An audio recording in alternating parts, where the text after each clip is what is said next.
이거 뭐냐고! 택배 상자가 이렇게 찌그러져 와? 강남. 고급 빌라 현관에서 울려 퍼진 날카로운 목소리는 오후의 고요함을 깨뜨렸습니다. 최미경은 명품 가방을 든 손으로 택배 상자를 가리키며 눈을 부라렸죠. 그녀의 시선은 마치 벌레를 보듯 택배 기사를 훑어내렸습니다. 김재현은 고개를 숙인 채 정중하게 답했어요. 죄송합니다. 운송 중에 약간의 손상이 있었던 것 같습니다. 28살의 그는 평범한 택배 유니폼을 입고 있었지만 그 안에 숨겨진 진짜 정체는 아무도 몰랐죠. 김재원 그룹 회장의 손자라는 사실을 말입니다. 최미경의 분노는 더욱 격해졌어요. 뭐, 약간의 손상이라고? 이게 얼마짜리인 줄 알아? 이 안에 들어있는 건 100만 원짜리 도자기야. 그녀는 소리를 높이며 주변 이웃들의 시선까지 끌어모았습니다. 빌라 복도에서 몇몇 주민들이 고개를 내밀어 상황을 구경했죠. 하지만 아무도 나서서 말리려 하지 않았어요. 다들 최미경의 기세에 눌려 멀찍이 떨어져 수군거리기만 했습니다. 아유, 저 아줌마 또 시작이네. 맨날 택배 기사들한테 저래. 불쌍하긴 한데 뭐라 할 수도 없고. 주변의 속삭임들이 김재현의 귀에 들려왔어요. 그는 이런 상황이 처음이 아니라는 걸 깨달았습니다. 최미경은 평소에도 자신보다 약한 위치에 있는 사람들을 이렇게 대해왔던 거죠. 김재현은 여전히 차분한 목소리를 유지했습니다. 정말 죄송합니다. 회사에 연락드려서 배상 처리를 해드리겠습니다. 하지만 그의 정중한 태도는 오히려 최미경의 우월감을 더욱 자극했어요. 그녀는 마치 신분의 차이를 확실히 보여주려는 듯 더욱 거만하게 굴었습니다. 배상? 그런 게 문제가 아니야. 너 같은 애들이 이렇게 대충대충 일하니까 우리가 피해를 보는 거라고. 최미경은 한 발 더 다가서며 김재현을 내려다봤어요. 나이도 어린 게 제대로 배우지도 못하고 나와서 이런 식으로 일하면 어떡해? 그녀의 목소리는 점점 더 커졌습니다. 요즘 젊은 애들은 정말 버르장머리가 없어. 사과도 제대로 못해. 최미경은 김재현의 유니폼을 훑어보며 코웃음을 쳤어요. 택배나 나르는 게 뭐 대단한 일인 줄 아나? 머리 쓸 일도 없는 허드렛일 주제에. 김재현의 주먹이 잠시 굳어졌지만 그는 깊게 숨을 들이마시며 자제했습니다. 할아버지 김재원 회장이 내린 특별한 과제를 수행 중이었거든요. 현장에서 직접 일하며 사회 모든 계층의 사람들을 이해하라는 명령이었죠. 특히 권력과 돈으로 다른 사람을 함부로 대하는 이들의 민낯을 직접 경험해보라는 뜻깊은 가르침이었습니다. 최미경은 계속해서 모욕적인 말들을 쏟아냈어요. 이런 식으로 일해서 한 달에 얼마나 벌어? 100만 원도 안 되지? 우리 남편은 한 달에 500만 원씩 벌어와. 그것도 대기업에서 말이야. 그녀는 자신의 신분을 과시하며 김재현을 더욱 무시했습니다. 앞으로는 더욱 주의하겠습니다. 김재현이 고개를 숙여 인사했지만 최미경은 만족하지 않았어요. 그녀는 이미 이 상황을 즐기고 있었습니다. 자신보다 낮은 사람에게 우월감을 과시할 수 있는 절호의 기회였거든요. 주의한다고 되는 게 아니야. 너 같은 애들 때문에 우리가 스트레스 받는단 말이야. 최미경의 목소리는 빌라 전체에 울려 퍼졌습니다. 다음에 또 이런 식이면 너희 회사에 정식으로 클레임 넣을 거야. 우리 남편이 어떤 사람인지 알아? 도대체 이 갑질 사모님은 택배기사가 누구인지도 모른 채 얼마나 더 모욕을 가할까요? 그리고 그녀의 남편이 다니는 회사가 바로 김재현의 할아버지. 소유라는 사실을 알게 되면 어떤 일이 벌어질까요? 이 이야기가 궁금하다면 구독과 좋아요 버튼을 꾹 눌러주세요. 그날 저녁 김재현은 강남에서 멀지 않은 원룸으로 돌아왔습니다. 28살의 그는 김재원 그룹 회장의 유일한 손자였지만 지금은 평범한 택배기사의 삶을 살고 있었어요. 할아버지가 내린 특별한 미션 때문이었죠. 김재원 회장은 손자에게 말했었습니다.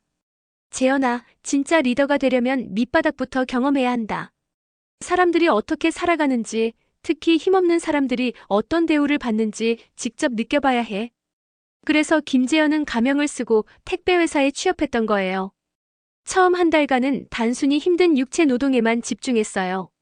하지만 시간이 지날수록 김재현은 더 깊은 문제를 발견하기 시작했습니다. 사람들의 시선과 태도가 직업에 따라 완전히 달라진다는 사실이었죠.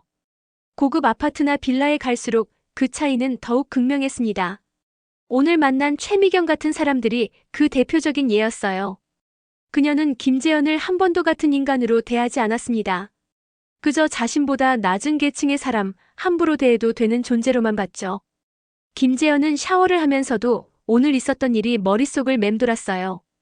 우리 남편이 어떤 사람인지 알아? 최미경의 마지막 말이 계속 귓가에 울렸습니다. 그녀는 남편의 지위를 이용해 다른 사람들을 누르려 했어요. 하지만 정작 그 남편이 다니는 회사가 김재현의 할아버지 소유라는 건 꿈에도 모르고 있었죠. 김재현은 휴대폰을 들어 할아버지에게 전화를 걸었어요. 할아버지, 안녕하세요. 오늘도 배송 업무 마쳤습니다. 김재원 회장의 따뜻한 목소리가 들려왔습니다. 수고했다. 어떤 일들이 있었지? 김재현은 오늘 있었던 최미경과의 일화를 자세히 설명했어요. 할아버지는 조용히 들으시더니 말씀하셨습니다. 그런 사람들이 있구나. 혹시 그분 남편이 어디서 일하는지 들었나? 김재현은 정확히 기억하지 못한다고 답했어요. 내일부터는 더 주의 깊게 관찰해보거라. 사람의 진짜 모습은 여러 번 만나봐야 정확히 알 수 있단다. 할아버지의 조언에 김재현은 고개를 끄덕였어요.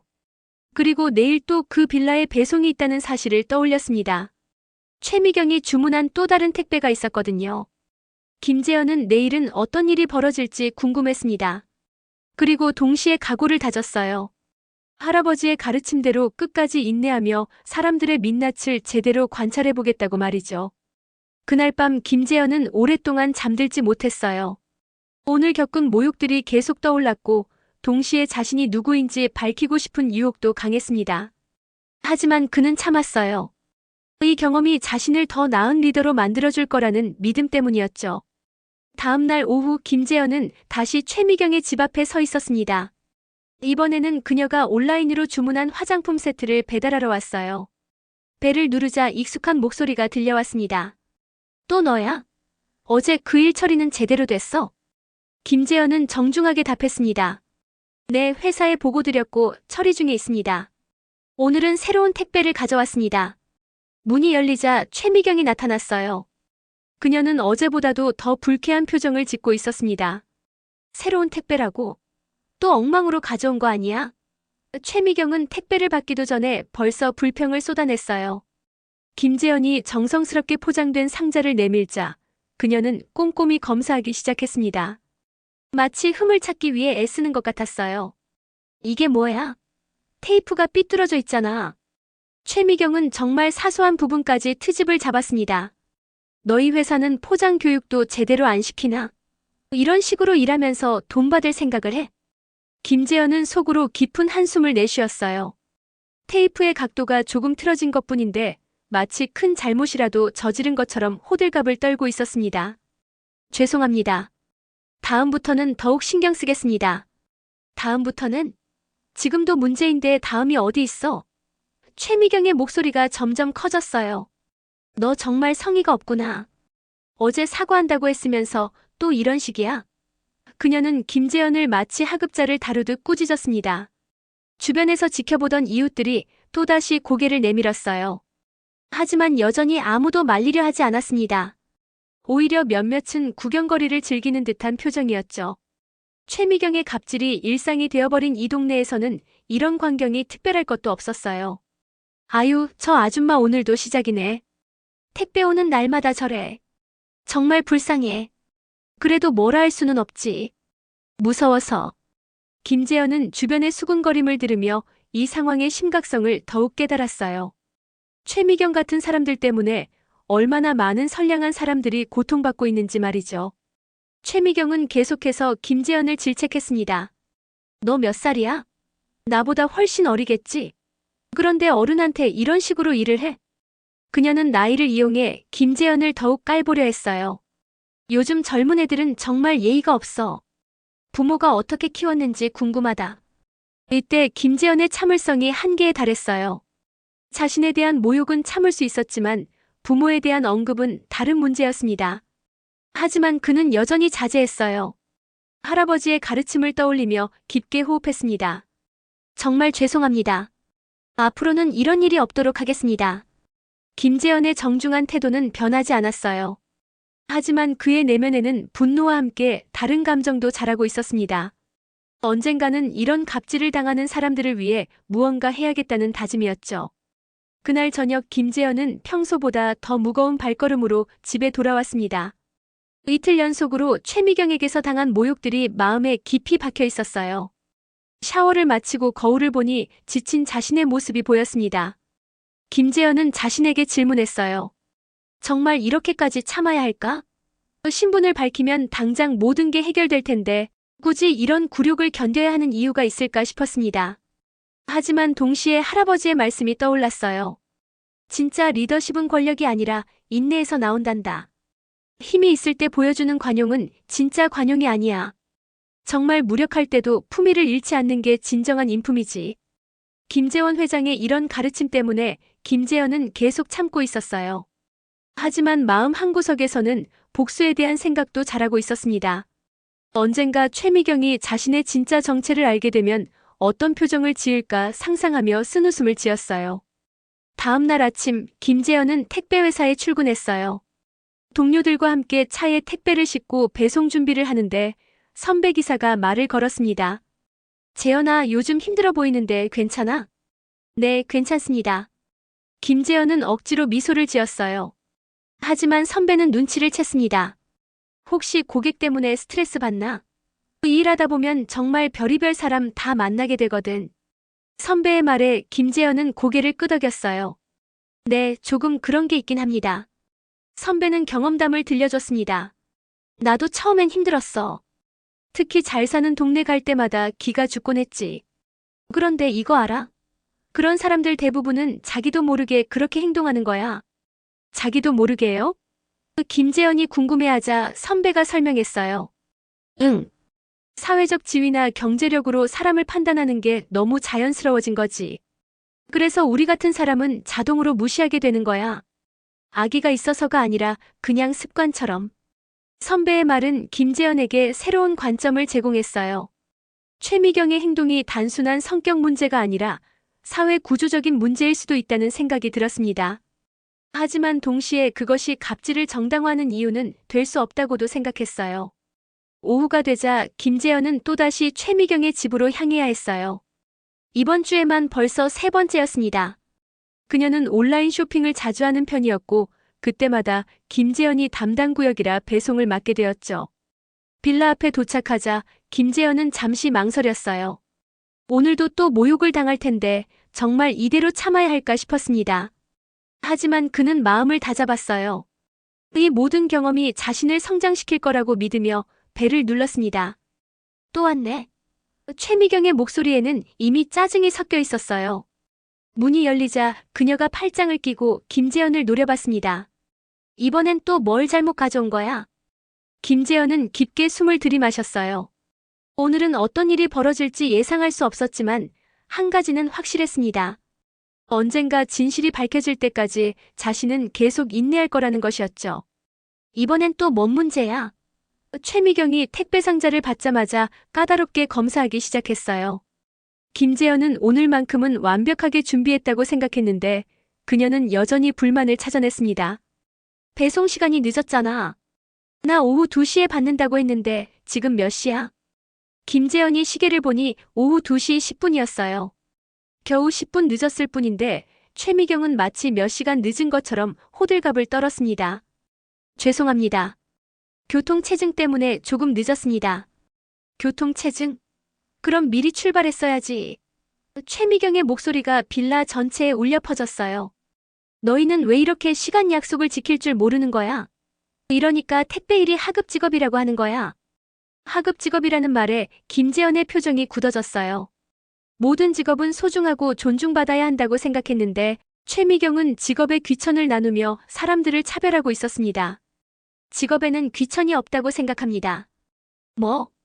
최미경은 김재현의 말에 깜짝 놀랐어요.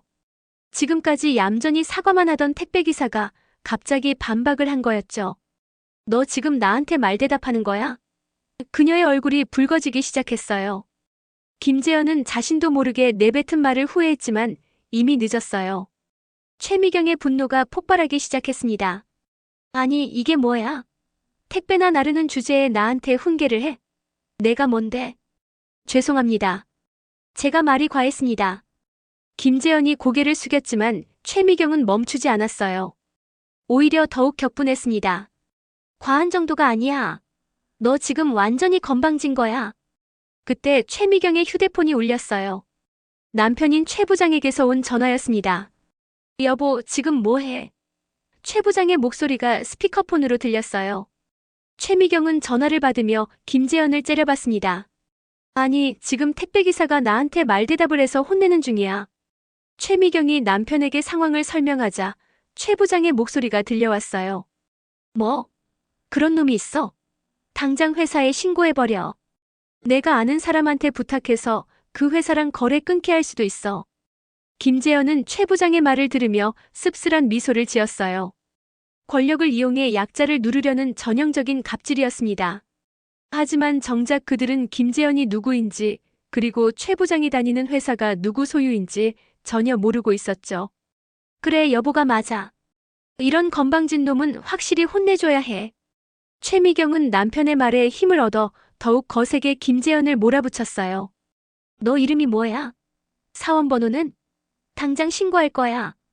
김재현이 정중하게 자신의 정보를 알려주자 최미경은 휴대폰으로 사진까지 찍기 시작했어요. 너 각오해. 우리 남편이 어떤 사람인지 곧 알게 될 거야. 김재원 그룹 계열사에서 부장으로 일하시거든. 김재원 그룹이라는 말에 김재현의 눈빛이 변했어요.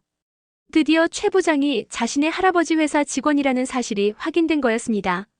하지만 김재현은 여전히 침묵을 유지했어요. 때가 되면 모든 게 밝혀질 테니까 말이죠. 김재원 그룹 알아? 이 나라에서 손가락 안에 드는 대기업이야. 최미경은 자랑스럽게 말했어요. 우리 남편 한마디면 너 같은 택배회사는 순식간에 망할 수 있어. 그녀는 자신이 얼마나 무서운 말을 하고 있는지 전혀 모르고 있었습니다. 그날 밤 김재현은 할아버지에게 전화를 걸었어요. 할아버지, 중요한 이야기가 있습니다.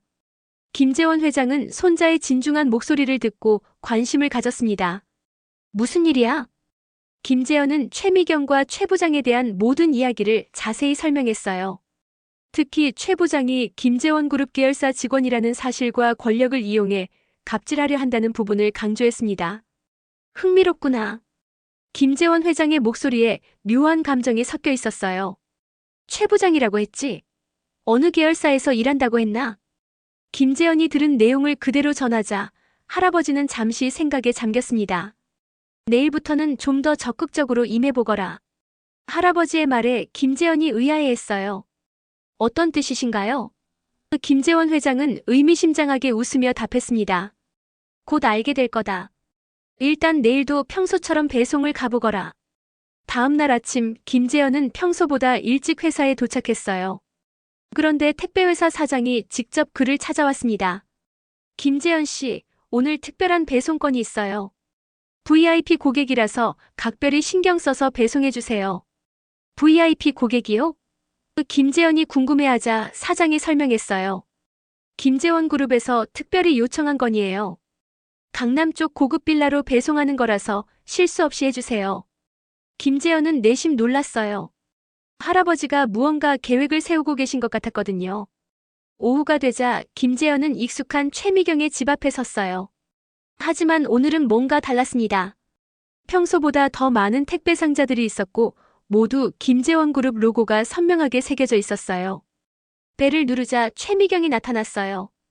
또 너야? 오늘은 뭘 가져온 거야? 하지만 택배 상자들을 보자 그녀의 표정이 변했습니다.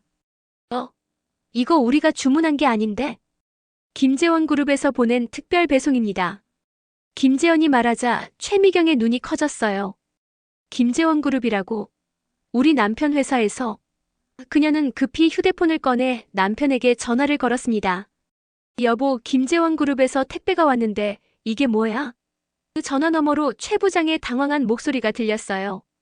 뭐라고? 김재원 그룹에서? 나도 모르는 일인데? 그는 회사에서 확인해보겠다고 했어요. 잠시 후 최 부장에게서 다시 전화가 왔어요. 여보, 큰일 났어. 인사팀에서 나한테 당장 오라고 해. 뭔가 문제가 생긴 것 같아. 최미경의 얼굴이 창백해지기 시작했습니다. 김재현은 택배 상자들을 정리하며 침착하게 말했어요. 수령인 확인이 필요합니다. 신분증을 보여주세요. 최미경은 어리둥절한 상태로 신분증을 꺼냈어요. 김재현은 그녀의 정보를 확인한 후 배송 완료 처리를 했습니다. 그런데 이 택배들은 도대체 뭐야? 최미경이 물었지만 김재현은 단지 미소만 지었어요. 곧 아시게 될 겁니다. 그의 말에는 묘한 여유가 있었습니다. 그때 최미경의 휴대폰이 또 울렸어요. 남편인 최 부장이었습니다. 여보, 나 지금 인사팀에 와 있는데 정말 이상한 일이 벌어지고 있어. 뭔가 조사를 받는 것 같아. 최 부장의 목소리에는 불안감이 가득했어요. 김재현은 택배차로 돌아가면서 할아버지에게 문자를 보냈어요. 배송 완료했습니다. 곧 할아버지에게서 답장이 왔습니다. 수고했다. 이제 마지막 단계만 남았구나. 다음 날 아침 최 부장은 평소보다 일찍 회사에 도착했어요. 어제 인사팀에서 받은 호출 때문에 밤새 잠을 이루지 못했거든요. 인사팀장이 그를 개별 면담실로 불렀을 때 최 부장의 가슴은 불안으로 뛰고 있었습니다. 최 부장님 앉으세요. 인사팀장의 표정이 심각했어요. 사실 중요한 이야기가 있어서 불렀습니다. 책상 위에는 여러 서류들이 놓여 있었는데 그 중에서 최 부장의 시선을 끈 것은 자신의 인사기록부였습니다. 혹시 최근에 가족분이 택배기사와 문제를 일으킨 적이 있나요? 인사팀장의 질문에 최 부장은 깜짝 놀랐어요. 택배기사요? 아, 그게 아내가 좀 까다로운 편이라서. 그는 얼버무리려 했지만 인사팀장의 표정은 더욱 굳어졌습니다. 김재원 회장님께서 직접 지시하신 건입니다. 인사팀장의 말에 최 부장의 얼굴이 창백해졌어요. 회장님이 직접요? 그는 믿을 수 없다는 표정이었습니다. 김재원 회장이 왜 자신의 사소한 가정사에 관심을 가질까요? 인사팀장은 서류를 넘기며 설명했어요. 회장님께서 말씀하시길 우리 회사 직원의 가족이 사회적 약자를 어떻게 대하는지 살펴보고 싶다고 하셨습니다. 그래서 조사를 해봤는데 그는 잠시 말을 멈추고 최 부장을 바라봤어요. 부인분이 택배기사에게 상당히 무례하게 행동하신 것으로 파악됩니다. 심지어 우리 회사의 영향력을 이용해 협박까지 하셨다고요. 인사팀장의 말에 최 부장은 식은땀이 흘렀어요. 그게 아내가 좀 성격이 급해서. 최 부장님. 인사팀장이 엄숙하게 말했어요. 김재원 그룹의 핵심 가치 중 하나가 바로 상호 존중입니다. 직원 개인의 문제라고 해서 회사가 모르는 척할 수는 없어요. 그는 책상 서랍에서 또 다른 서류를 꺼냈습니다. 이건 해고 통지서입니다. 인사팀장의 말에 최 부장이 벌떡 일어섰어요. 해고라니요? 제가 뭘 잘못했다는 거예요? 하지만 인사팀장은 차분하게 설명했습니다. 직접적으로는 부인분의 행동이지만 최 부장님도 그 과정에서 회사의 권위를 이용한 협박에 동조하셨습니다. 최 부장은 무릎이 꺾이는 느낌이었어요. 20년간 다닌 회사에서 갑자기 해고를 당한다는 게 믿어지지 않았습니다. 제발 한 번만 봐주세요. 다시는 이런 일 없을 거예요. 죄송하지만 이미 결정된 사항입니다. 인사팀장이 서류를 건네며 말했어요. 오늘까지 개인 물건을 정리하시고 내일부터는 출근하지 마세요. 최 부장은 떨리는 손으로 해고 통지서를 받았습니다. 한편 최미경은 집에서 남편의 전화를 기다리고 있었어요. 어제부터 계속 이상한 일들이 벌어지고 있어서 불안했거든요. 특히 김재원 그룹에서 온 택배는 아직도 의문이었습니다. 상자를 열어보니 회사 홍보 자료와 함께 직원 가족 예의교육 책자가 들어있었거든요. 드디어 최 부장에게서 전화가 왔어요. 여보, 나 해고됐어. 최 부장의 목소리는 완전히 절망에 빠져 있었습니다. 뭐라고? 해고라니? 최미경은 믿을 수 없다는 표정이었어요. 우리가 택배기사한테 한 짓 때문이야. 김재원 회장이 직접 지시했다고 해. 최 부장의 설명을 듣고 나서야 최미경은 상황의 심각성을 깨달았어요. 그리고 문득 그 택배기사의 여유로운 미소가 떠올랐습니다. 그날 오후 최미경은 창백한 얼굴로 집 앞 계단에 앉아 있었어요. 남편이 해고됐다는 소식에 정신이 혼미했습니다. 20년간 다니던 회사에서 갑자기 쫓겨났다는 게 현실감이 없었어요. 그때 익숙한 택배차가 빌라 앞에 섰습니다. 김재현이 내려서 최미경을 바라봤어요. 오늘은 평소와 분위기가 달랐습니다. 그의 표정에는 어떤 여유와 확신이 있었죠. 마지막 배송입니다. 김재현이 작은 상자 하나를 들고 다가왔어요. 최미경은 고개를 들어 그를 바라봤습니다. 너 혹시 그녀의 목소리는 떨리고 있었어요. 김재현은 미소를 지으며 상자를 건넸어요. 열어보세요. 최미경이 떨리는 손으로 상자를 열자 안에는 명함 한 장이 들어 있었습니다. 김재현 마이너스 김재원 그룹 전무이사 겸 후계자라고 적혀 있었죠. 최미경의 얼굴이 새하얗게 변했어요. 이게 무슨... 그녀는 명함을 보고 또 보며 믿을 수 없다는 표정을 지었습니다. 그동안 자신이 갑질했던 택배기사가 바로 김재원 그룹의 후계자였다는 사실이 머리에 들어오지 않았어요. 지난 며칠간 정말 좋은 경험을 했습니다. 김재현의 목소리는 여전히 정중했어요. 덕분에 사회의 여러 모습을 볼 수 있었죠. 그는 택배 유니폼을 벗으며 정장 재킷을 꺼내 입었습니다. 최미경은 무릎을 꿇고 말했어요. 죄송합니다. 정말 죄송합니다. 제가 몰랐어요. 그녀의 목소리는 울음에 젖어 있었습니다. 하지만 김재현은 그녀를 일으켜 세우며 말했어요. 일어나세요. 무릎 꿇을 필요 없습니다. 김재현의 태도는 지금까지와 똑같이 정중했어요. 다만 앞으로는 모든 사람을 존중하며 살아가시길 바랍니다. 직업이나 사회적 지위로 사람을 판단하지 마세요. 최미경은 눈물을 흘리며 고개를 끄덕였어요. 네. 정말 잘못했습니다. 남편 일자리만은 다시 생각해주세요. 하지만 김재현은 고개를 저었습니다. 그건 할아버지께서 결정하신 일입니다. 다만 이것만은 확실히 하죠. 앞으로 다른 사람들에게는 이런 갑질을 하지 마세요.